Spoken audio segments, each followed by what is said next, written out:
अच्छा, first point तो हम लोगों ने कर लिया है कि सिकल सेल हीमोग्लोबिन भी होता है, नॉर्मल हीमोग्लोबिन भी होता है। जब दोनों हीमोग्लोबिन प्रेज़ेंट होते हैं तो पेशेंट जो होता है वो सिकल सेल एनीमिया के जो क्लिनिकल साइन्स होते हैं ना वो मैनिफेस्ट नहीं कर रहा होता है, ठीक है? फिर सेकंड केस ये होता है कि सिर्फ़ हमारे पास इंट्रासेलुलर जो होता है वो सिकल सेल जो है वो प्रेजेंट होता है, ठीक है? सिकल सेल हीमोग्लोबिन जो है वो प्रेजेंट होता है। जब सिकल हीमोग्लोबिन ही प्रेजेंट होता है तो ऑब्वियसली सिम्पटम्स अपीयर होंगे और बंदे को सिकल सेल एनीमिया हो जाएगा, ठीक है?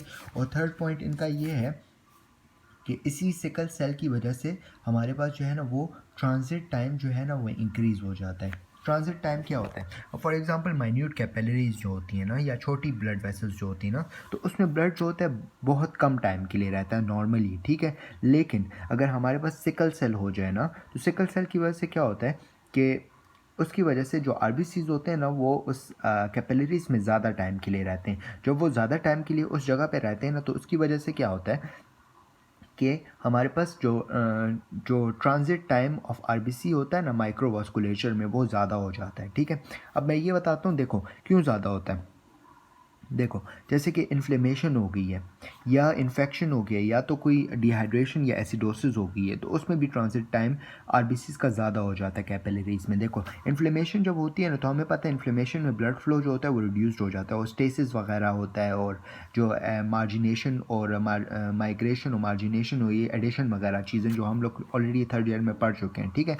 तो वो जब चीज़ें होती हैं ना तो उसकी वजह से ब्लड फ्लो जो होता है वो रिड्यूस्ड हो जाता है, ठीक है? जब ब्लड फ्लो रिड्यूस हो जाता है तो अटैचमेंट ज़्यादा हो जाती है ना, तो इसमें क्या होता है कि हमारे पास जो एक तो वो सिकल्ड सेल है और दूसरा क्या है, इन्फ्लेमेशन वगैरह भी हो गई है, तो उसकी वजह से क्या होता है attachment of RBC to the endothelial wall जो होती है वो इंक्रीज हो जाती है, तो आरबीसी की डिस्ट्रक्शन भी शुरू हो जाती है और अलॉन्ग विद दैट जो है वो ब्लड वेसल्स जो होते हैं ना उनकी भी डिस्ट्रक्शन स्टार्ट हो जाती है, ठीक है? तो ये हमारे पास इसकी वजह से ट्रांजिट टाइम जो होता है वो इंक्रीज हो जाता है। 3 पॉइंट्स हम लोगों ने पढ़े। एक हमारे पास हीमोग्लोबिन, नॉर्मल हीमोग्लोबिन भी प्रेजेंट होता है और सिकल सेल हीमोग्लोबिन भी प्रेजेंट होता है। दूसरे पॉइंट हमने पढ़ा है कि intracellular cellular level of sickle haemoglobin जो होता है वो ज़्यादा हो जाता है, और थर्ड पॉइंट हमने पढ़ा है ट्रांजिट टाइम ऑफ आरबीसी जो होता है वो इंक्रीज हो जाता है, ठीक है? जिसकी इन माइक्रोवास्कुलेचर, ठीक है?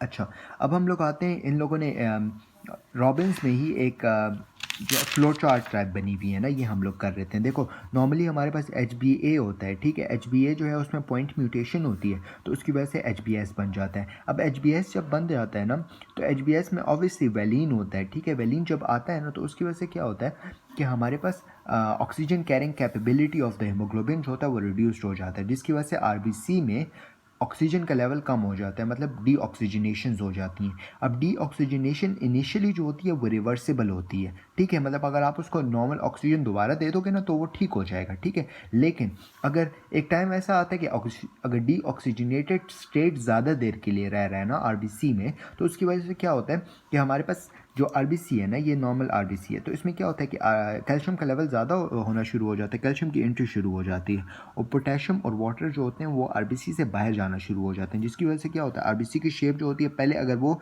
सिकल शेप थी अब वो सर्कुलर शेप हो जाएगी, ठीक है? ये हमने पढ़ लिया, ठीक है? फिर इसके बाद क्या होता है कि जब फॉर एग्जांपल कैल्शियम अंदर आ रहा है और वाटर और पोटेशियम जो है वो बाहर जाना शुरू हो गए हैं, तो इसकी वजह से क्या होता है कि जो रिवर्सिबल आरबीसी हीमोग्लोबिन था ना, मतलब जो रिवर्सिबल डैमेज थी, अब वो इरिवर्सिबल डैमेज में कन्वर्ट हो गई है। जो पहले रिवर्सिबल डैमेज थी अब वो इरिवर्सिबल डैमेज में कन्वर्ट हो गई है। जब वो इरिवर्सिबल डैमेज में कन्वर्ट हो जाती है तो उसकी वजह से क्या होता है कि हमारे पास हीमोलिसिस हो जाती है, क्रोनिक हीमोलिसिस हो जाती है, ठीक है?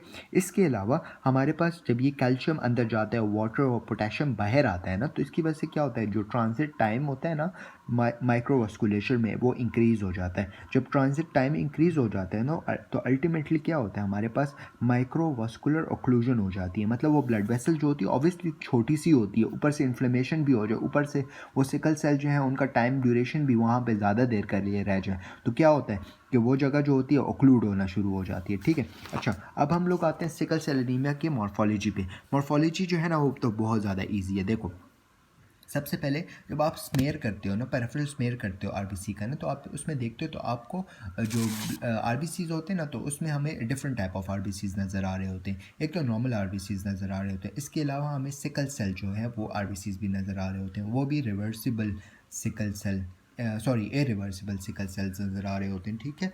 दूसरा इसके बाद क्या होता है, फैटी चेंजेस होना शुरू हो जाती हैं क्योंकि हाइपॉक्सिया हो जाता है ना बॉडी में। अब हाइपॉक्सिया हो गया तो नॉर्मली बॉडी ऑक्सीजन की रिक्वायरमेंट उसकी ज़्यादा होती है, तो किसी तरीके भी से भी वो कोशिश करता है कि मुझे ऑक्सीजन मिले, तो वो क्या करता है कि different cell of the body को डिस्ट्रॉय करना शुरू कर देता है ताकि उसको ऑक्सीजन मिले ना। तो इसकी वजह से क्या होता है, फैटी चेंजेस होना शुरू हो जाती हैं। अच्छा, पे 3 पॉइंट्स तो हम ऑलरेडी कर चुके हैं। एक एरिथ्रॉइड हाइपरप्लेजिया होता है, रेटिकुलोसाइटोसिस होती है, और एक एक्स्ट्रा मेडुलरी हेमाटोपोइसिस होती है, ठीक है, सही है। फिर इसके बाद स्प्लीनोमेगैली होती है, गॉल ब्लैडर स्टोन्स बनते हैं। इसके अलावा बिलिरुबिन का लेवल भी ज़्यादा हो जाता है। अब स्प्लीनोमेगैली होती है ना, तो इसकी वजह से क्या होता है कि पेशेंट में जो है ना वो शुरू हो जाता है ऑटोस्प्लीनेक्टमी। अब ऑटोस्प्लीनेक्टमी क्या होता है, ये देखो, एक बंदा है ना जिसको स्प्लीन में बार बार जो है ना वो आरबीसीज जा रहे हैं, आरबीसी जो है वहाँ पे बार बार फंस रहे हैं। जब वो बार बार फंसेंगे तो क्या होगा कि थ्रोम्बोसिस होगा। थ्रोम्बोसिस की वजह से जो ब्लड वेसल्स होंगी उनकी कंजेशन होगी, फिर थ्रोम्बोसिस हो गया, फिर कंजेशन होगी, थ्रोम्बोसिस कंजेशन, थ्रोम्बोसिस कंजेशन। तो एक टाइम ऐसा आएगा कि वो सेल्स जो होंगे वो इन्फार्क्ट कर जाएंगे। तो इन्फार्क्ट कर जाएंगे ना, तो एक्चुअली तो फिर हम लोगों ने स्प्लीन तो रिमूव नहीं किया होगा, लेकिन मैनिफेस्टेशंस ऐसे आएंगी कि स्प्लीन रिमूव हो चुका है। क्यों रिमूव हो चुका है? क्योंकि स्प्लीन अपना फंक्शन ही छोड़ देगा, क्योंकि इन्फेक्शंस हो चुकी होती हैं, ठीक है। अच्छा, ये पॉइंट हमने कर लिए। इसके अलावा ना एक पॉइंट होता है crew cut appearance. Crew cut appearance ये होती है कि बच्चों में जिनमें हीमोलाइटिक एनीमिया या मतलब ये सिकल सेल एनीमिया होता है, तो उनकी जॉ जो होती है बहुत प्रोमिनेंट हो जाती है, मतलब बहुत बड़ी हो जाती है, ठीक है, अजीब सी हो जाती है। उसको आप कहते हो क्रू कट अपेयरेंस, ठीक है। इसके अलावा हम लोगों ने थ्रोम्बोसिस और वास्कुलर कंजेशन वगैरह, इन्फेक्शंस वगैरह तो कर ली हो, गॉलस्टोन्स भी कर ली हो, और ऑटो स्प्लीनेक्टमी भी हो गई है। अच्छा, ये हमारी पास होगी मॉर्फोलॉजी में, कि मॉर्फोलॉजी में हमें क्या क्या चीज़ें नज़र आ रही होती हैं ना, मतलब स्पेस वगैरह करते हैं और नॉर्मली हम लोग देख रहे होते हैं तो क्या नज़र आ रहा होता है, ठीक है। अच्छा, अब क्लिनिकल फाइंडिंग्स पे आते हैं, क्लिनिकल फीचर्स पे आते हैं। तो क्लिनिकल फीचर्स में देखो, क्लिनिकल फीचर्स में ये होता है कि ऑब्वियसली अब जो ब्लड वेसल्स हैं ना, डिफरेंट ब्लड वेसल्स हैं बॉडी की। अब जितनी भी कैपिलरीज होती हैं, जहाँ जहाँ भी minute capillaries, minute blood vessels होती हैं, वहाँ वहाँ इसका मसला होगा, ठीक है। देखो, सबसे पहले हम लोगों ने यहाँ पे इसकी मैनिफेस्टेशन में जो मोस्ट इंपॉर्टेंट है ना, वो है हैंड फुट सिंड्रोम और एक्यूट चेस्ट सिंड्रोम।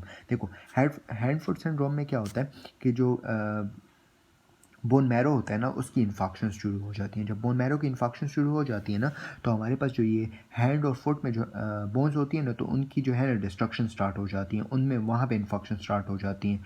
तो इसकी वजह से एक सिंड्रोम होता है जिसको हम कहते हैं हैंड फुट सिंड्रोम। इसके अलावा ना चेस्ट में अगर चेस्ट की कैपिलरीज में ना, पल्मोनरी कैपिलरीज में अगर कंजेशन हो जाए ना, तो उसको आप कहते हैं एक्यूट चेस्ट सिंड्रोम। और एक्यूट चेस्ट सिंड्रोम उन लोगों में बहुत कॉमन होता है जिनको नमूनिया, मतलब जिनको ऑलरेडी लंग्स की कोई प्रॉब्लम है ना, तो उनको एक्यूट चेस्ट सिंड्रोम जो है वो मोर कॉमनली होगा, ठीक है।